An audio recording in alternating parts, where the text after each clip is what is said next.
Meus irmãos, vamos abrir a nossa Bíblia em 1 Reis, capítulo 13. Vamos orar mais uma vez. Obrigado, Senhor, por esta santa oportunidade, como nós já te agradecemos. Fazemos isto em nome de Jesus, fazemos isto com o coração cheio de gratidão, porque o Senhor nos separou de tantos lugares, tantos momentos e situações, para estarmos juntos com os teus príncipes, na tua igreja, louvando o teu nome, aprendendo mais do Senhor. Teu Santo Espírito trabalhando em nós, ó Deus, nos ajuda a entendermos as palavras da tua Escritura que o Senhor mesmo inspirou. Faça essas coisas em nome de Jesus, ó Pai. Amém. Meus irmãos, 1 Reis, capítulo 13, vamos ler os primeiros 10 versículos. Em primeiro lugar, os primeiros 10 versículos. Nós lemos assim: Eis que por ordem do Senhor veio de Judá a Betel um homem de Deus, e Jeroboão estava junto ao altar para queimar incenso. Clamou o profeta contra o altar por ordem do Senhor e disse: Altar, altar, assim diz o Senhor, eis que um filho nascerá à casa de Davi, cujo nome será Josias, o qual sacrificará sobre ti os sacerdotes dos teus altos que queimam sobre ti incenso, e ossos humanos se queimarão sobre ti. Deu naquele mesmo dia um sinal dizendo: Este é o sinal de que o Senhor falou. Eis que o altar se fenderá e se derramará a cinza que há sobre ele. Tendo o rei ouvido as palavras do homem de Deus, que clamara contra o altar de Betel, Jeroboão estendeu a mão de sobre o altar, dizendo: Prendei-o.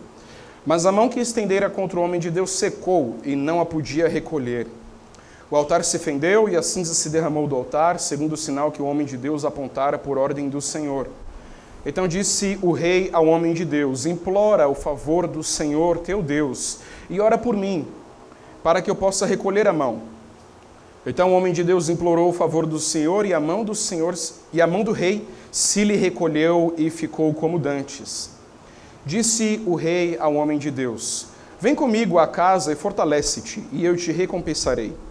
Porém o homem de Deus disse ao rei: Ainda que me desses metade da tua casa, não iria contigo, nem comeria pão, nem beberia água neste lugar.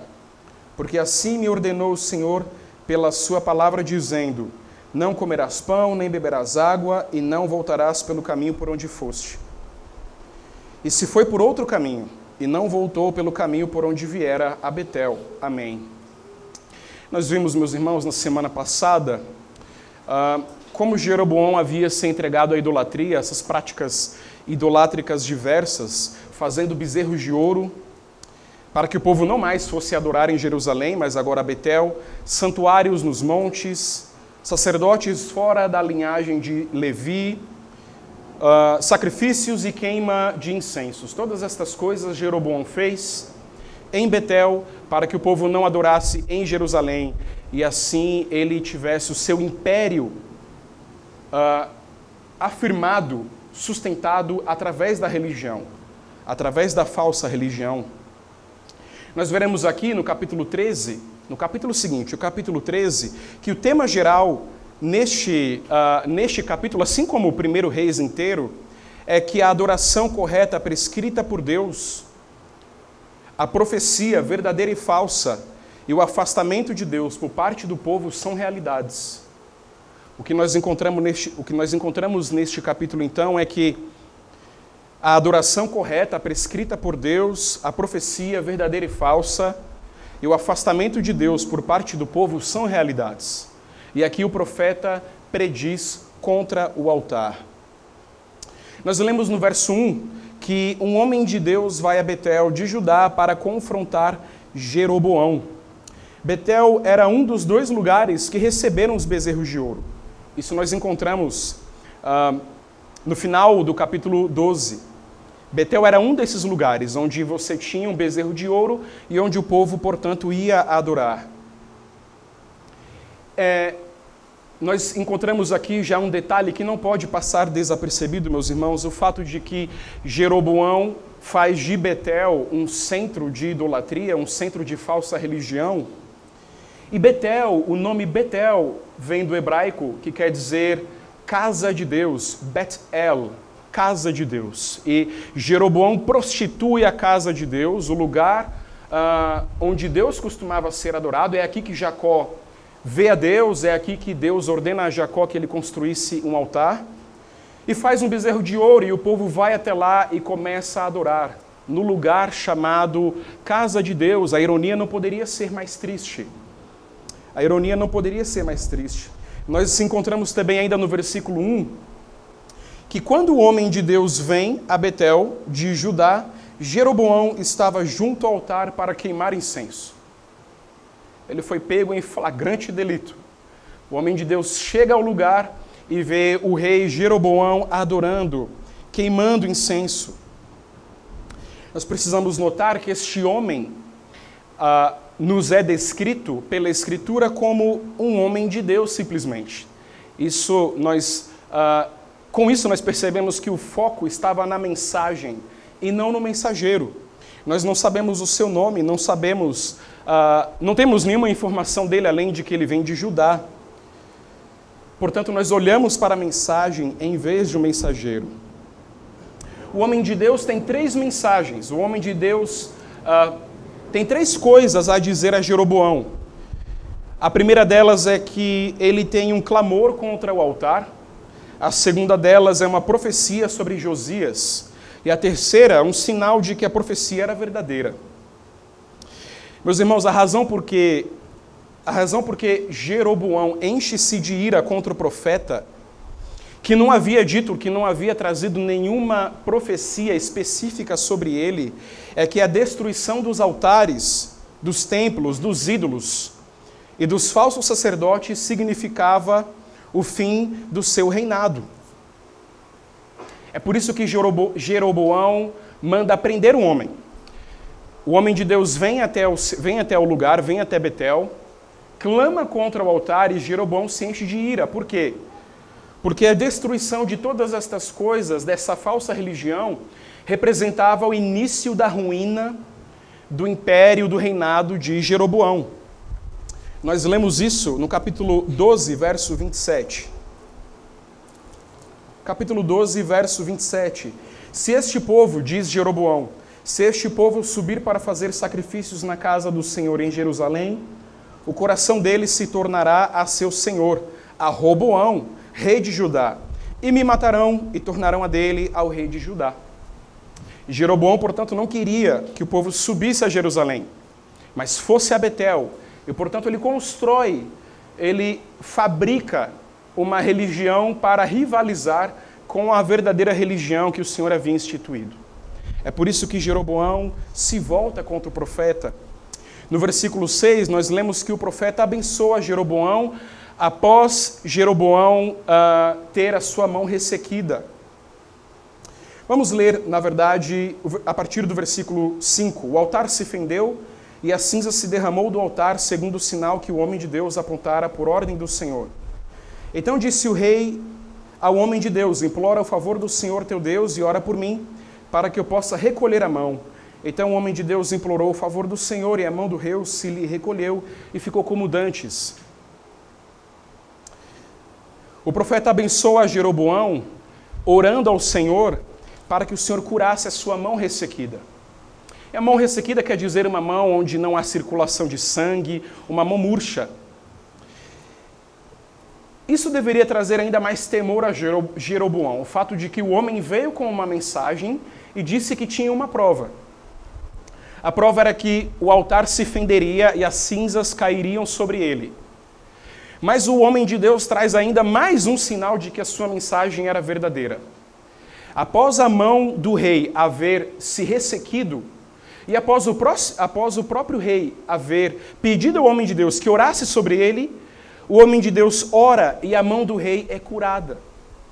Sinal após sinal ao rei Jeroboão. E ainda assim ele não se fazia convencer de que era necessário arrependimento da sua parte. O homem havia sido enviado por parte de Deus. E Deus certamente estava disposto a abençoar Jeroboão e a perdoá-lo de todos os seus pecados, se ele se arrependesse. Uma prova disso é que o Senhor atende à oração do homem de Deus e cura a mão de Jeroboão. um sinal de que Deus poderia estar favorável se houvesse arrependimento, mas Jeroboão não queria se convencer e não se arrependia. Uma outra coisa interessante que nós devemos perceber ainda nos primeiros 10 versículos é que o Senhor havia proibido o homem, havia ordenado ao homem de Deus que comesse pão e bebesse água naquela terra. E é exatamente por isso que o homem de Deus recusa o convite de Jeroboão. No versículo 7 nós lemos: disse o rei ao homem de Deus: vem comigo a casa e fortalece-te, e eu te recompensarei. A ideia de fortalecer, a ideia de recobrar ânimo, tem a ideia de comer. O sujeito está com muita fome, está faminto, em jejum, e então quando ele come, os seus olhos voltam a brilhar e ele recobra as suas forças. Jeroboão provavelmente havia visto a fraqueza física do homem de Deus. E então oferece a ele: vem até a minha casa, coma e beba, e eu vou te recompensar. Mas o motivo pelo qual o homem declina ao convite é porque, como eu já disse, ele havia recebido uma ordem do Senhor para não comer e não beber naquele lugar. Meus irmãos, nós precisamos entender que Jeroboão certamente desejava comprar este homem. Jeroboão certamente desejava enredá-lo através do seu reino, das suas posses, da sua pompa. Vejam a resposta, percebam a perspicácia que o homem de Deus tem quando nós lemos o verso 8. Porém o homem de Deus disse ao rei: ainda que me desses metade da tua casa, não iria contigo, nem comeria pão, nem beberia água neste lugar. Ainda que me desses. E ele fala não de pão e nem de água, mas ele fala de casa. Se você me desse a metade da tua casa, ou seja, a metade das tuas propriedades, do teu ouro, da tua roupa, de todo o teu poder, eu não comeria e nem beberia neste lugar. Porque o Senhor ordenou que eu assim o fizesse. O Senhor sabia que todo o reino de Jeroboão poderia ser uma tentação ao profeta, bem como um empecilho ao seu ofício profético. O Senhor certamente sabia disso. Até aqui, para o homem de Deus, a ordem para não comer pão e não beber água poderia ter parecido uma ordem aleatória, um mandamento aleatório, caprichoso. Eu te envio a Betel, chegando lá, não coma pão e nem beba, simplesmente porque eu quero. Mas quando nós lemos o desenrolar da história, nós vemos a sabedoria de Deus trabalhando na vida do homem de Deus, fazendo com que ele recusasse o pão e a água do rei.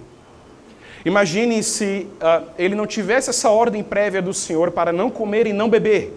Talvez ele aceitasse o convite de Jeroboão e entrasse nos seus palácios e comesse dos seus finos manjares e se seduzisse e começasse a adorar e a sacrificar como Jeroboão. Mas o Senhor havia protegido o homem com um mandamento: não coma e não beba nesta terra. Não coma e não beba nesta terra. Quantas vezes Deus nos diz não para o nosso bem? O cuidado paternal que o reverendo Ageu falou em sua oração, Deus, no seu cuidado paternal, também nos diz não. É bênção quando o Senhor nos proíbe, quando nos recusa um pedido. E ainda que nós não saibamos disso, certamente nós podemos dizer com Paulo: é tudo cooperando para o nosso bem. Tudo cooperando para o nosso bem. Assim termina, meus irmãos, os versículos de 1 a 10 com este relato. No versículo 10 nós lemos que o homem de Deus foi por outro caminho, não voltou pelo caminho por onde viera a Betel. E então ele começa o seu caminho de volta a Judá. Leamos os restantes dos versículos. Leamos o restante dos versículos. Morava em Betel um profeta velho. Vieram seus filhos e lhe contaram tudo o que o homem de Deus fizera aquele dia em Betel. As palavras que dissera ao rei, contaram-nas a seu pai. Perguntou-lhes o pai: por que caminho se foi? mostraram seus filhos o caminho por onde fora o homem de Deus que viera de Judá. Então disse a seus filhos, albardai-me um jumento. Albardaram-lhe o jumento e ele montou. E foi após o homem de Deus, e achando-o sentado debaixo de um carvalho, lhe disse, és tu o homem de Deus que vieste de Judá? Ele respondeu, eu mesmo. Então lhe disse, vem comigo à casa e come pão. Porém ele disse, não posso voltar contigo, nem entrarei contigo. Não comerei pão, nem beberei água contigo neste lugar, porque me foi dito pela palavra do Senhor, ali não comerás pão, nem beberás água, nem voltarás pelo caminho, porque foste. Tornou ele, também eu sou profeta como tu, e um anjo me falou por ordem do Senhor, dizendo, faze-o voltar contigo à tua casa, para que coma pão e beba água. Porém mentiu-lhe. Então voltou ele, comeu pão em sua casa e bebeu água. Estando eles à mesa, veio a palavra do Senhor ao profeta que o tinha feito voltar. E clamou ao homem de Deus que viera de Judá, dizendo, assim diz o Senhor, porquanto foste rebelde à palavra do Senhor, e não guardaste o mandamento que o Senhor teu Deus te mandara, antes voltaste e comeste pão e bebeste água no lugar de que te dissera, não comerás pão, nem beberás água, o teu cadáver não entrará no sepulcro de teus pais. Depois de o profeta a quem fizera voltar haver comido pão e bebido água, albardou para ele o jumento.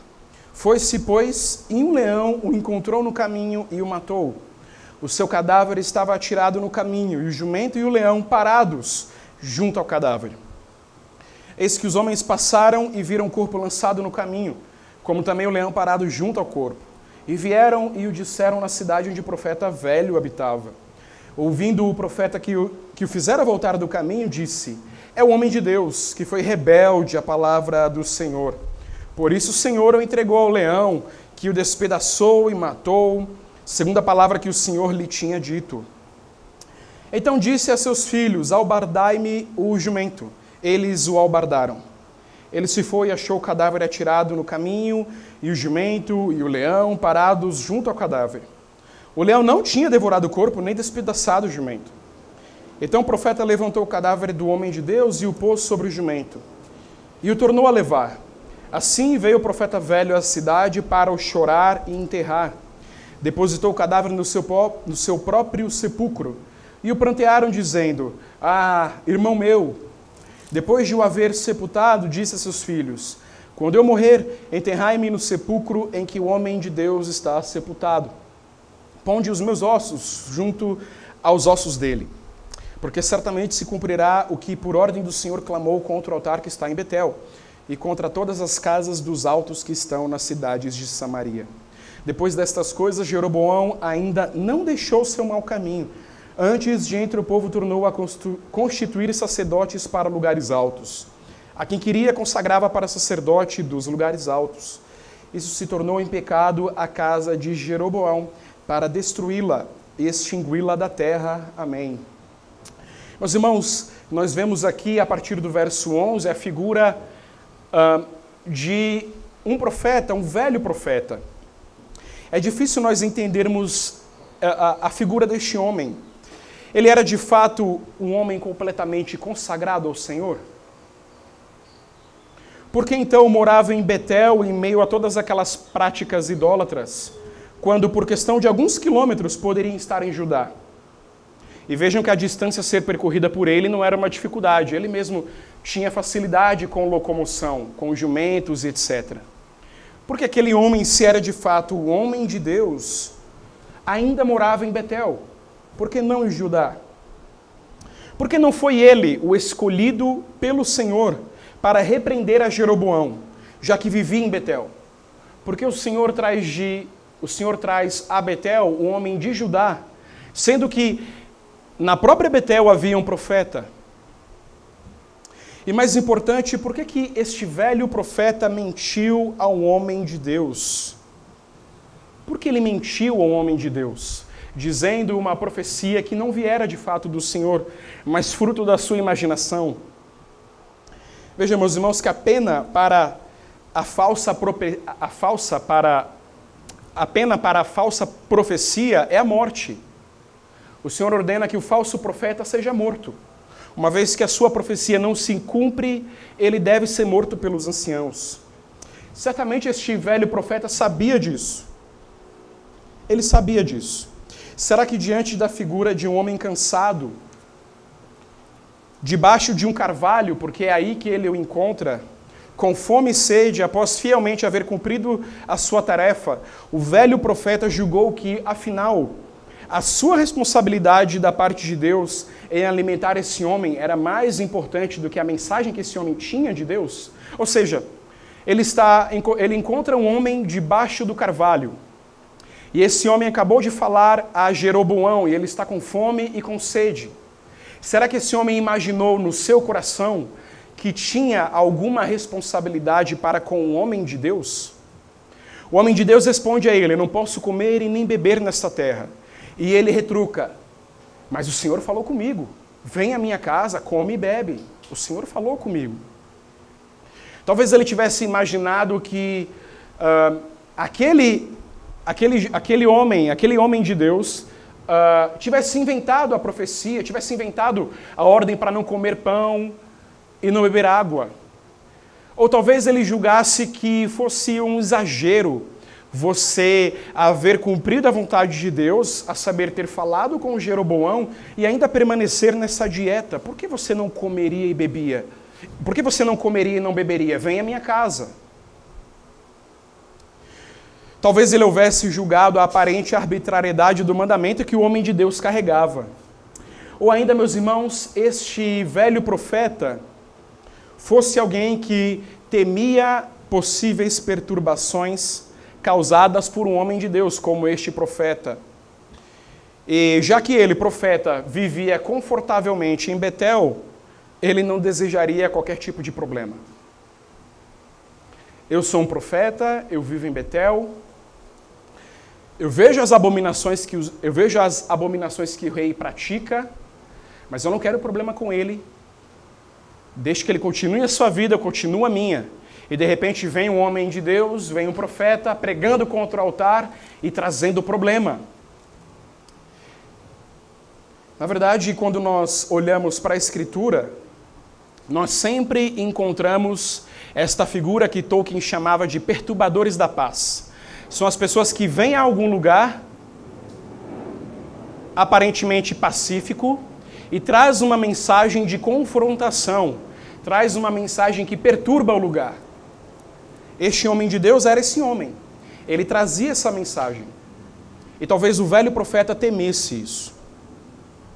De qualquer forma, meus irmãos, o que nós lemos nos versículos 31 e 32 nos chama a atenção para o fato de que este velho profeta de fato era um salvo. De fato era alguém salvo pela graça de Deus. Vejamos todos juntos o que dizem os versos 31 e 32. Depois de o haver sepultado, o velho profeta, depois de haver sepultado o homem de Deus, disse a seus filhos: quando eu morrer, enterrai-me no sepulcro em que o homem de Deus está sepultado. Ponde os meus ossos junto aos ossos dele, porque certamente se cumprirá o que por ordem do Senhor clamou contra o altar que está em Betel e contra todas as casas dos altos que estão nas cidades de Samaria. Este velho profeta, ao trazer o corpo do homem de Deus para que fosse enterrado no seu sepulcro, e aí se cumpria a verdadeira profecia de que o homem de Deus não seria enterrado com seus pais, mas seria enterrado em outro lugar.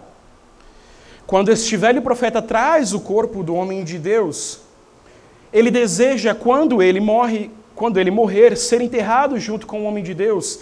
E ele diz que todas as profecias que este homem profetizou contra o altar, contra os altos em Betel e contra os altos nas cidades de Samaria, de fato se cumpriria. O velho profeta reconhece isso. Ele sabe, de alguma forma, que aquele homem de Deus trazia uma mensagem verdadeira. E isto certamente é um indício.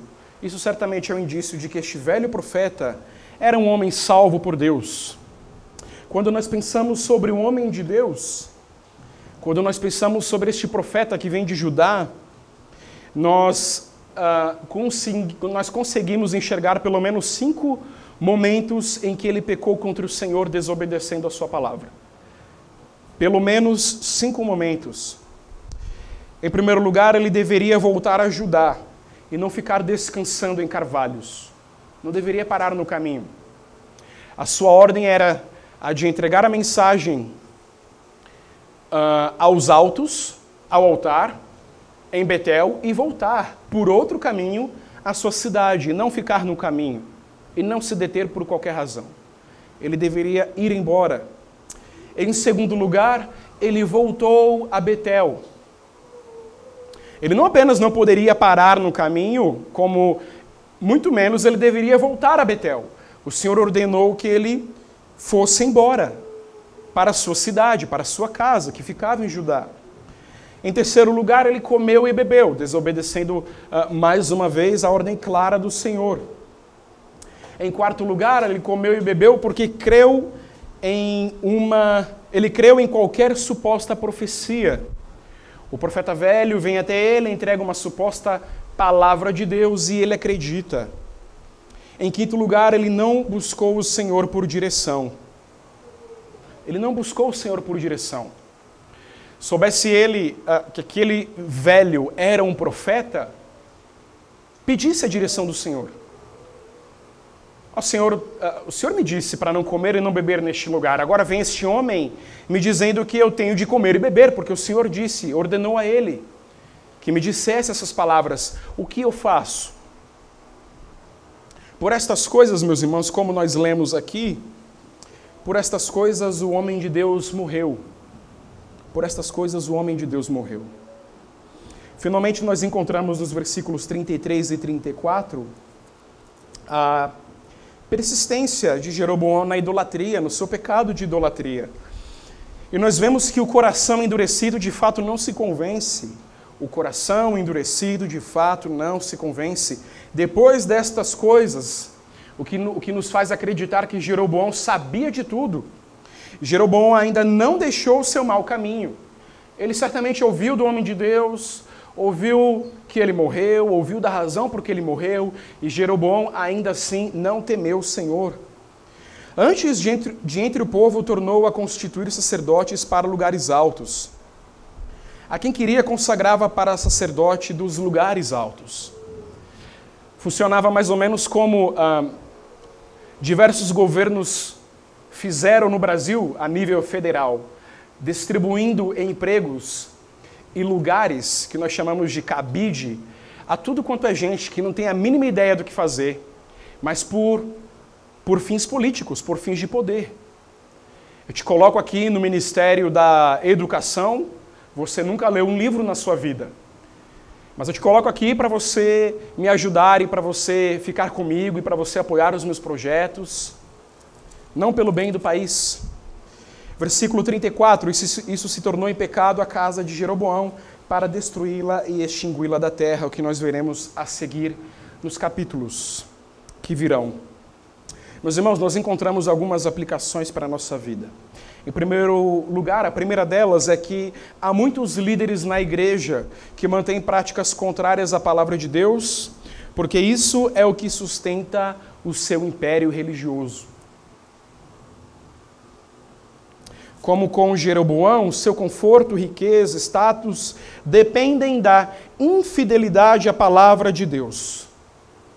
Quantos homens no ministério da palavra prostituem o púlpito, prostituem o ministério, prostituem o chamado ao qual o Senhor lhes deu, negociando a palavra de Deus, para que o seu ministério não seja abalado, para que eles não sejam arguidos, para que os cargos não sejam perdidos. Eles amam mais o poder, amam mais o conforto, mais o louvor dos homens, do que a fidelidade à palavra do Senhor. A quantos? E eles fazem isso com a desculpa da sabedoria, com a desculpa da moderação. São vendedores, mercadores da palavra. Como Jeroboão, eles venderam a ordem do Senhor, venderam a verdadeira religião de Deus. Cabe a nós, meus irmãos, não participarmos deste falso culto. Eu fico impressionado como eu percebo em alguns crentes mais zelo com qualquer coisa do que com a palavra de Deus. O crente, ele muda de padaria se o pão deixa de ser bom. Se a receita do pão na padaria que ele compra o seu pão muda e ele não gosta mais dessa nova receita, ele muda de padaria, ele compra pão em outro lugar. Mas se a igreja a qual ele congrega perde um pastor fiel, a palavra de Deus, a sã doutrina, e vem um mercador, vem alguém que não deseja ser fiel ao ministério, esse crente não sente diferença nenhuma. Eu já vi isso acontecer com conselhos de igreja. Os conselhos, o conselho mandar embora um pastor, um homem de Deus, e trazer um sujeito desse, participando destes falsos cultos. Nós não podemos participar disso, meus irmãos, nós devemos ser zelosos. Nós somos zelosos com o pão que nós compramos, com o hospital ao qual nós levamos a nossa família, com os produtos que nós adquirimos, com a roupa que nós vestimos, tanto mais com o culto que nós prestamos ao Senhor. Eu digo isso porque no versículo 30 do capítulo 12, versículo 30 do capítulo 12, nós lemos: isso se tornou em pecado, pois que o povo ia até Dan, cada um para adorar o bezerro. O povo ia até Dan. O povo ia, adorava, participava destes cultos. Nós não podemos participar destes falsos cultos, nós não podemos colocar este peso sobre os nossos ombros, a saber, o de termos sobre nós, como líderes espirituais, homens desse tipo. Por outro lado, nós devemos valorizar a nossa igreja e os líderes espirituais, verdadeiros pastores que Deus nos deu de acordo com a sua promessa. Vos darei pastores segundo o meu coração. Vos darei pastores segundo o meu coração. Uma igreja deve honrar os seus pastores, honrar os seus líderes que são fiéis à Escritura, fiéis à palavra, amam mais a Deus, temem mais a Deus do que aos homens. Valorizar esse pastor. Fazer como Jacó fez com o anjo: não deixarei você ir. Não deixarei você ir até que me abençoes. Segurar estes pastores, amá-los, cuidá-los, cuidar da vida deles, cuidar da família, honrá-los, ser obedientes a eles. Uma igreja que está debaixo de um pastorado fiel, debaixo de um pastorado abençoado por Deus, deve valorizar os seus pastores. Em segundo lugar, meus irmãos, se nós queremos servir a Deus, devemos nos preparar para sermos anônimos. Não é o caso disso sempre acontecer. Às vezes Deus faz com que um homem de Deus, fiel à palavra, se torne conhecido. E nós nos alegramos por isso, porque a palavra fiel, então, tem mais alcance.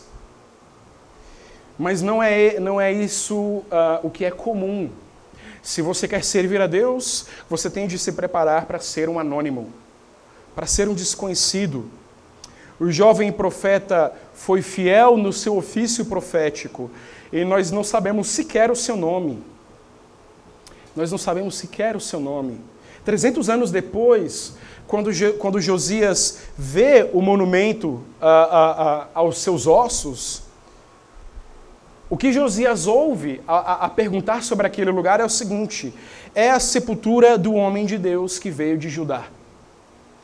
300 anos depois, e tudo o que se sabia sobre este homem era a sepultura do homem de Deus que veio de Judá e nada mais. Talvez Josias desejasse honrar este homem, honrar a memória dele.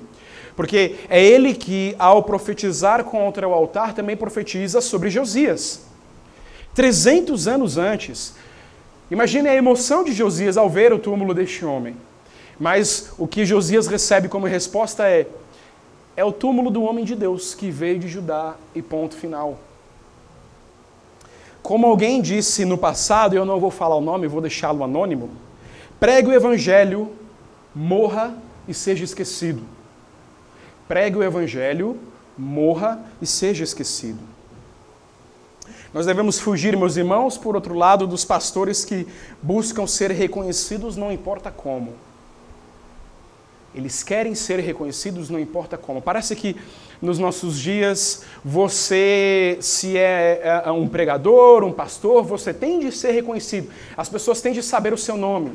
Então você não tem nada a dizer, mas você cria um canal, você cria uma página e você assume um certo tipo de comportamento bem singular para as pessoas saberem, bom, esse tipo de agir ridículo é do Joãozinho.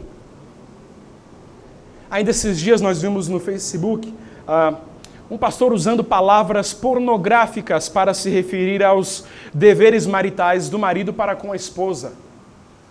Termos pornográficos completamente indevidos, completamente fora da Escritura, no sentido de decoro, de respeito, de reverência, de temor a Deus.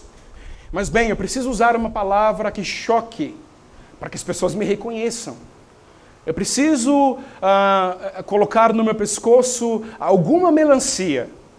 O meu colega aqui tem uma melancia X, eu preciso de uma melancia Y, diferente da dele, para que as pessoas saibam o meu nome e me reconheçam. Meu amigo, pregue a palavra de Deus, se ele desejar, ele te fará conhecido. Mas isso não deve ser isso que nós temos em mente em primeiro lugar. E também devemos fugir desses pastores. Em terceiro lugar, meus irmãos, não abramos mão da palavra de Deus em troca de qualquer benefício. Não abramos mão da palavra de Deus em troca de qualquer benefício. Este homem de Deus, ao ser convidado pelo rei Jeroboão, foi fiel ao Senhor e disse: não comerei, não beberei, ainda que você me desse metade da sua casa, eu não comeria nem beberia contigo.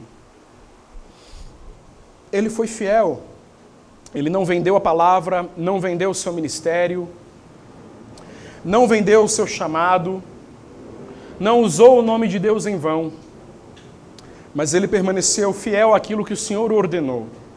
Muitas vezes este benefício, o qual me refiro, e pelo qual nós não devemos vender a palavra de Deus, seja a nossa própria vida. Talvez você tenha de morrer pelo Evangelho. Já aconteceu tantas vezes, em lugares tão calmos, tão pacíficos, tão livres para adorar como nós somos no Brasil. Mas se irromper uma perseguição, não vem da palavra de Deus por qualquer benefício, ainda que seja a sua palavra, ainda que seja a sua vida.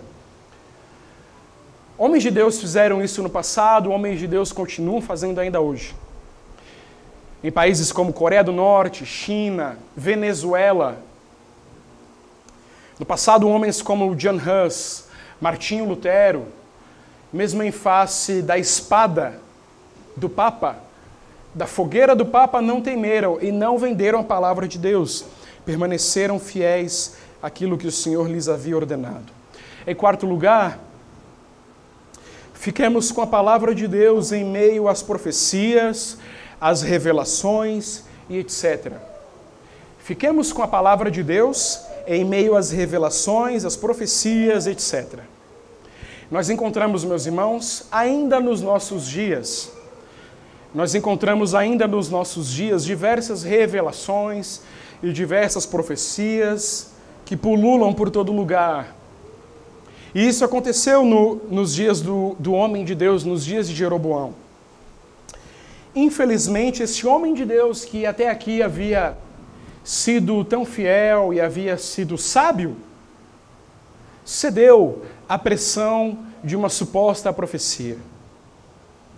O velho profeta diz a ele: me foi dito pela palavra do Senhor, verso 17, ali não comerás pão. Perdão, meus irmãos, é outro versículo. É o versículo seguinte. Tornou-lhe ele, verso 18, também eu sou profeta como tu, e um anjo me falou por ordem do Senhor, dizendo: faze-o voltar contigo à tua casa, para que coma pão e beba água, porém mentiu-lhe. Nós já ouvimos, meus irmãos, nós já ouvimos em sermões passados que nós devemos cultuar a Deus de acordo com as suas prescrições. E a isso nós chamamos de princípio regulador do culto.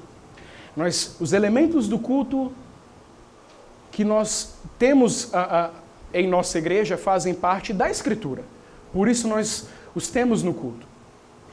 Nós cantamos porque a Bíblia fala sobre cantar, lemos a Bíblia porque a Bíblia fala sobre leitura, pregamos, administramos os sacramentos, etc, etc, porque a Bíblia nos ordena. Agora, no capítulo seguinte, capítulo 13, nós vemos que somente a palavra de Deus deve ter lugar e proeminência em nossa vida. Somente a palavra de Deus deve ter lugar e proeminência em nossa vida. O homem de Deus tinha certeza da palavra, mas a trocou por uma revelação qualquer. Ele sabia, ele estava certo da palavra que ele recebeu. A saber, vai até Betel, prega a palavra, não coma pão, não beba água, volte por um caminho diferente, fim. Ele sabia. Era certo para ele que esta palavra veio do Senhor, mas então ele se encontra com outro homem que traz uma palavra que vem em outro sentido. E, meus irmãos, há dois grandes empecilhos que nos impedem no caminho do julgamento de manifestações proféticas. Há dois empecilhos. O primeiro deles é a falta de conhecimento bíblico. Os crentes deixam de enxergar, os crentes deixam de identificar uma falsa profecia ou um atestado de revelação, Deus apareceu aqui e ali, porque lhes falta conhecimento bíblico. Eles não têm conhecimento bíblico, não sabem que, havendo Deus falado muitas vezes outrora pelos profetas, nesses últimos dias nos falou pelo seu Filho. Lhes falta conhecimento bíblico de que a palavra de Deus é contida de Gênesis a Apocalipse. Em segundo lugar, e é por isso, porque lhes falta conhecimento bíblico, é porque eles são levados pelos ventos de doutrina. Em segundo lugar, um grande empecilho no caminho para julgarmos essas manifestações proféticas é o sentimentalismo. Quer seja o sentimentalismo num culto de uma igreja assim, ou um sentimentalismo de alguém chegar para você e falar alguma coisa. As palavras são sempre tocantes, há sempre um entorno de sentimento que busca te envolver e te fazer acreditar que aquela palavra é verdadeira. Então qualquer palavra, qualquer falsa profecia, qualquer falsa palavra que supostamente vem de Deus a você virá embrulhada numa caixinha de sentimentalismo, que é para você deixar o seu conhecimento bíblico, que é para você deixar a sua razão guiada pelo Espírito Santo de lado e você ser levado de fato pelas emoções. Afinal, quem não quer ouvir uma profecia da parte de Deus, que você vai casar ano que vem, que você vai deixar de ser feio, qualquer coisa desse tipo?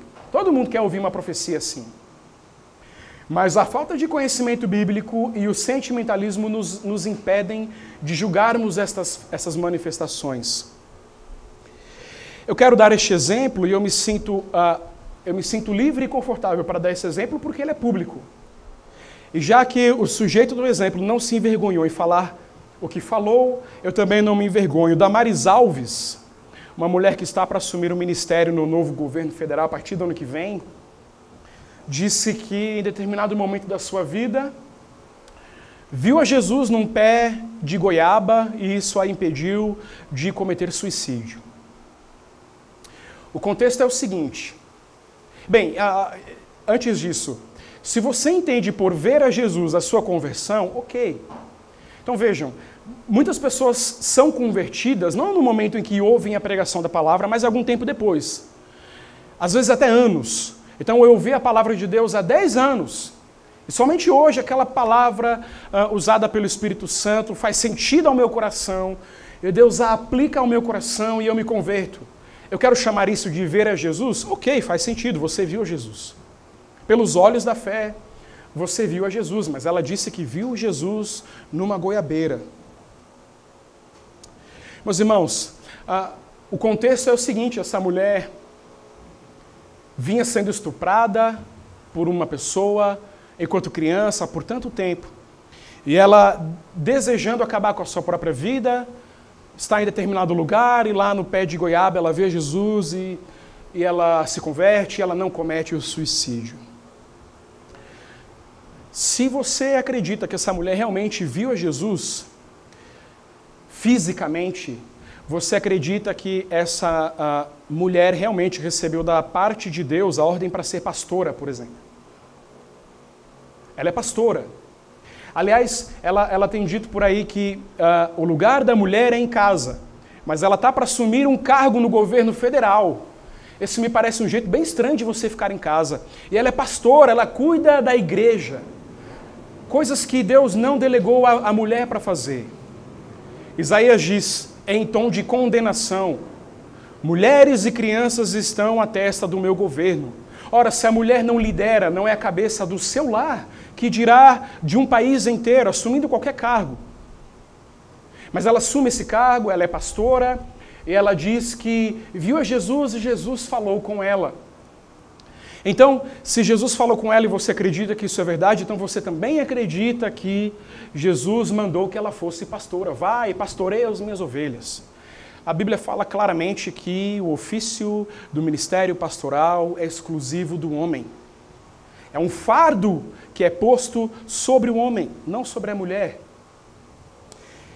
E se você acredita que Jesus aparece a alguma pessoa, como por exemplo a Damares, se você acredita que Jesus aparece às pessoas e fala com as pessoas, você não terá com que julgar qualquer bobagem que essa pessoa disser em nome de Jesus.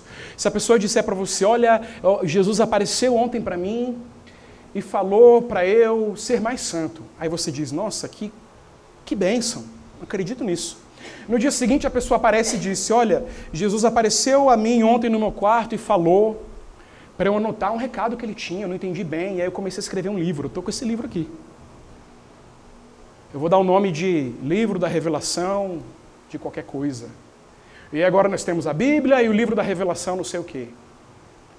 E agora nós temos a palavra de Deus e qualquer coisa que na alucinação religiosa dessa pessoa Jesus disse. Jesus fala muitas coisas comigo e com você. Jesus fala muitas coisas à igreja, mas elas estão na palavra de Deus. E acreditar em falsas aparições, acreditar em falsas profecias custou a vida deste homem. E pode custar a sua vida espiritual também. Se Jesus Cristo apareceu a qualquer falso profeta, e esse falso profeta vem até você e prega a você e você acredita, a sua salvação está em risco no sentido de que você pode se desviar do Senhor. O caminho reto, o caminho correto para nós é a Escritura. A Escritura somente. Eu temo que nós vivamos num tempo no Brasil onde se cumpre a palavra do profeta Jeremias. Procurai, perguntai pelos antigos caminhos, pelas antigas veredas, mas eles dizem, não andaremos. Nós não queremos as antigas veredas da Escritura, Gênesis e Revelação, nós queremos coisas novas, coisas mais excitantes. Isso pode custar a sua vida. Se você quiser honrar a Jesus Cristo, reconhecer a sua grandeza, a sua bondade, vá à Escritura e leia os relatos de como ele faz isso, na Escritura. Em quinto e último lugar, meus irmãos, Cristo pregou o reino de Deus, assim como este homem de Deus. Cristo pregou o reino de Deus. Cristo pregou o reino de Deus, a palavra de Deus, ao contrário de Jeroboão. Jeroboão se afastou do Senhor. Jeroboão andou nos seus próprios caminhos, nas vaidades do seu coração. Jesus Cristo veio com uma palavra ao mundo e ele permaneceu fiel até o fim. Ouça ele. Cristo pregou a palavra de Deus e não a vendeu mesmo por todos os reinos deste mundo. Jesus Cristo também, à semelhança do homem de Deus, veio, se encarnou e pregou a palavra, e mesmo quando Satanás lhe ofereceu todos os reinos, ele permaneceu fiel até a morte, fiel até a morte de cruz. Nós podemos ter certeza, então, de que Cristo não somente não vendeu a palavra, Cristo pregou a palavra fielmente, ele não vendeu essa palavra por qualquer benefício, por qualquer riqueza deste mundo, como podemos ter a certeza de que o que ele falou é verdade. O que ele falou é verdade. Nós não precisamos ter medo em nosso coração de que o que Jesus diz, de que se o que Jesus diz é verdade ou não. Porque é. O que Jesus Cristo disse é verdade. E o que ele continua a dizer através da palavra, através da pregação, continua sendo verdade. Portanto, nós devemos nos apegar a Jesus Cristo. Nós devemos nos apegar a Ele. Ele como supremo pastor que nos guia fielmente. Não construiu um reino para si, como Jeroboão, ele que pregou todo o conselho de Deus. Ele que é a última revelação, a última e suprema e toda suficiente revelação de Deus para a igreja e para todos os eleitos.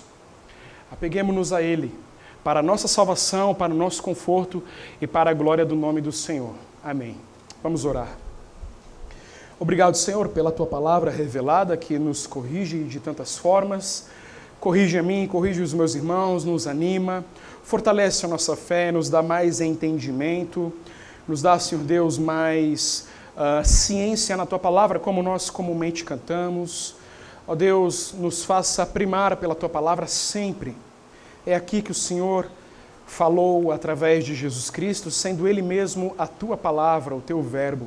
Nós louvamos o Teu nome pelo registro da Bíblia, que o Senhor tão graciosamente, miraculosamente preserva para nós, nos abençoa, nos dá sempre, ó Deus, um coração disposto a lermos a Tua palavra, corrigirmos os nossos caminhos e a recebermos de Cristo a graça necessária para a nossa vida diária. Nós oramos, pedimos todas estas coisas no nome dEle. Amém.